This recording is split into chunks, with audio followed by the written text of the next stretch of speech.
লন্ডনের সোয়াস বিশ্ববিদ্যালয়ে আয়োজিত একটি সেমিনার শেষে বের হওয়ার সময় তথ্য উপদেষ্টা মাহফুজ আলমকে ঘিরে বিক্ষোভ ও হামলার চেষ্টা করেছে প্রবাসী ফ্যাসিস্ট আওয়ামী লীগের নেতাকর্মীরা।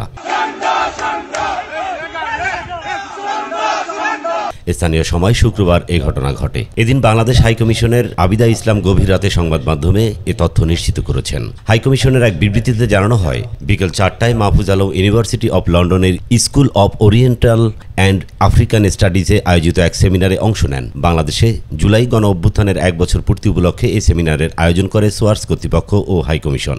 বিবৃতিতে আরও বলা হয়, সেমিনার শেষে বের হওয়ার সময় তার উপর হামলার চেষ্টা হয়।